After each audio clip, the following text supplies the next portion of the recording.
Hey you guys, and welcome back to my channel. And we are here for another episode of Squid Games. That's right, we are doing episode 5, A Fair World. This episode wasn't given much, and I feel like this review is probably going to be quick. I want to keep it quick because it really wasn't given much. Stop, pause the video, and drop a comment what you think I rate this episode. And you might not even be surprised at what I rate this episode because let's get into it.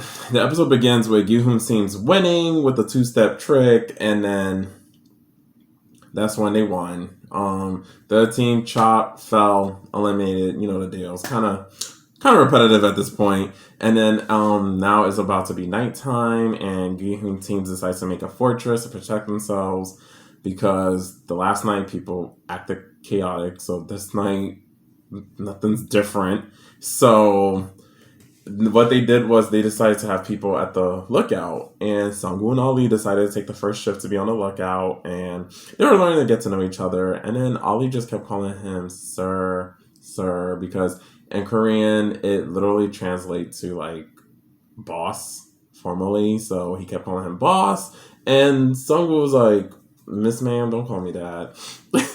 Don't call me, because it's kind of awkward, even though it's an honorific.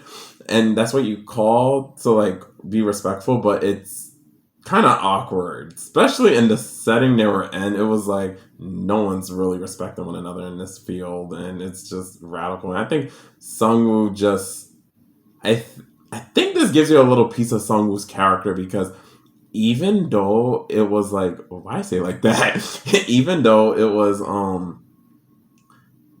like honorifics and stuff, I think Sungwoo was kind of disgraced of being like, you know, a professional professor, graduate, only to be embezzling, stealing money from the feds. So I feel like I think this was a sign showing him of being ashamed of himself. Because originally I thought, oh, maybe he was like opening up. We're in the crazy games. No need to call me sir. But the others had no problem. And everyone else was using honorifics with one another because everyone's a stranger. So I think Sungwoo was eating him alive, that he really needed to make that, like he needed that money. And I just kept forgetting they're really killing each other off. I'm just so used to like the character development. So then I was like, okay. And then Sungwoo and Ali decided to like switch, and it was Gi-hoon's and player one's turn. And I was side-eyeing. I was like, why would you guys let this old man sit in the battlefront? What he gonna do? What he gonna do? I'm waiting. Drop a comment. What you think he was going to do? His best. So as they're watching and looking out, Gi-hoon has PTSD from the last strike, and it affects him. And I think you get a deeper look into his character, because now it shows that he can't harm someone. And up until this game, he hasn't harmed anyone.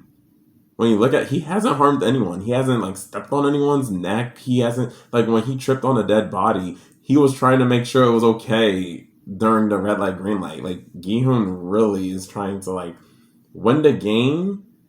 I think he was taking it from like a childhood's perspective of, let me just play this game, but ignore the fact that people are being murdered.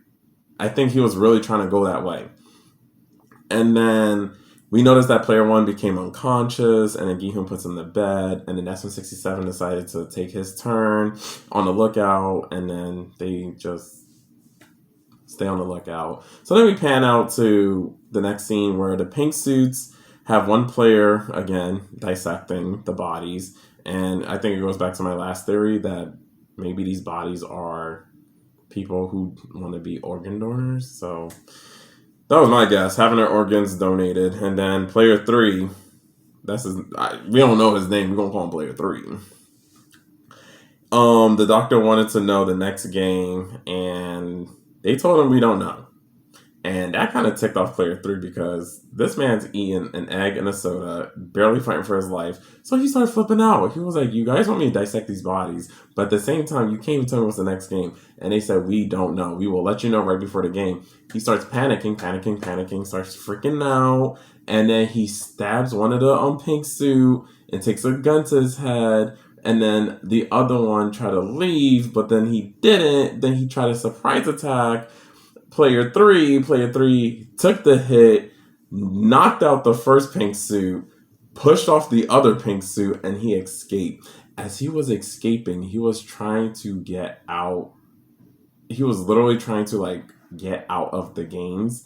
And then as he was escaping, there were certain players that were in on it with the dissecting of the body. So what they would do is they'll edit the tapes and keep deleting footage because everything looks the same. The only thing that changes is people walk through it. So they'll delete the old footage of people walking through so it look like no one walks through.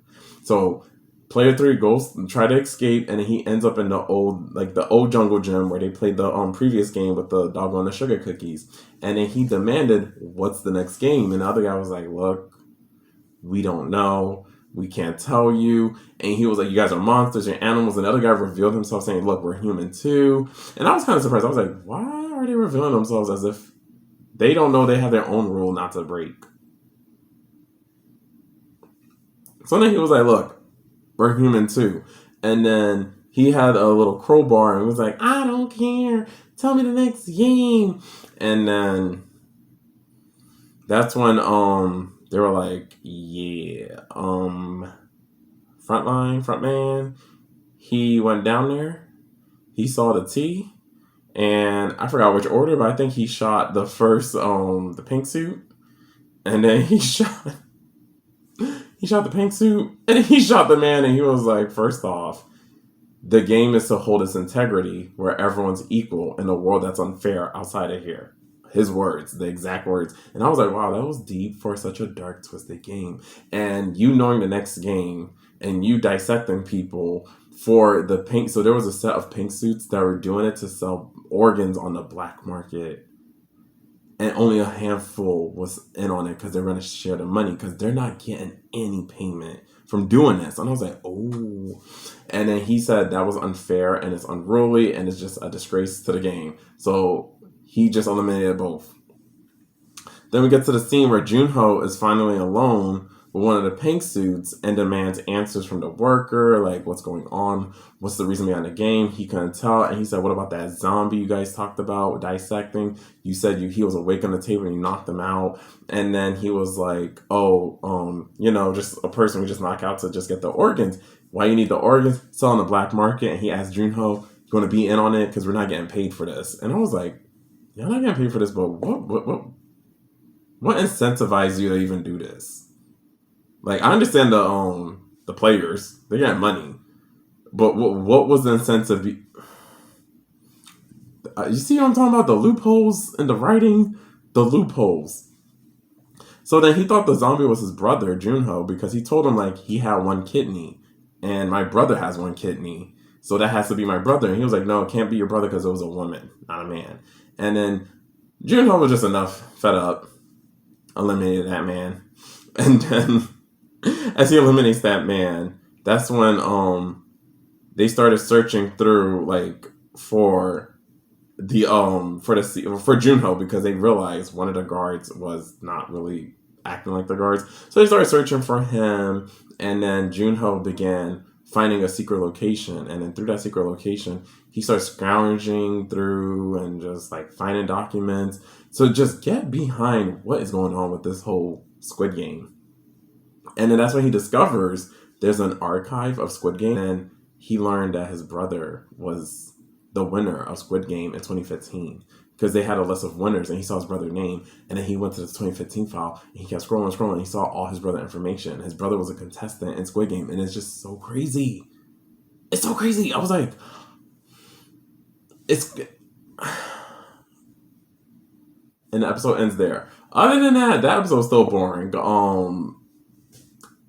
I'm gonna give the episode a C-. I felt like my enthusiasm made it sound more exciting. I'm gonna give it a C-. It was really a C-. Like, that was it. Drop a comment. What would you rate this episode? And take care.